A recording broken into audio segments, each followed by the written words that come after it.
শুল্ক শর্ত চাপিয়ে অর্থনৈতিক পরাশক্তি চীনকে দমিয়ে রাখা সম্ভব নয়। কিছুদিন পরে হলেও এই কথাটি অনুধাবন করতে পেরেছেন ট্রাম্প। তাই তো দক্ষিণ কোরিয়ার বুসানে চীনের প্রেসিডেন্ট শি জিনপিং এর সঙ্গে বৈঠকের পর চীনা পণ্যের ওপর শুল্ক কমানোর ঘোষণা দিয়েছেন মার্কিন প্রেসিডেন্ট। খবর শাফাক নিউজের।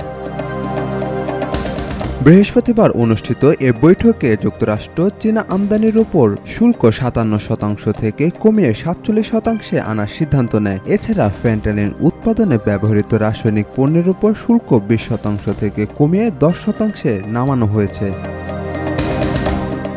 এর বিনিময়ে চীন ফ্যান্টানিন পাচার রোধ, মার্কিন সয়াবিন কেনা পুনরায় শুরু এবং বিরল খনিজ পদার্থের রপ্তানি অব্যাহত রাখার প্রতিশ্রুতি দিয়েছে।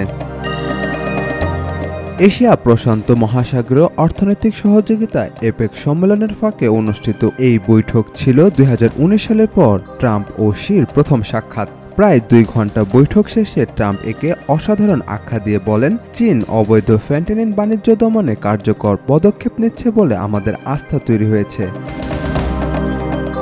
বুসান বৈঠকের মধ্য দিয়ে ট্রাম্পের এশিয়া সফর শেষ হয়।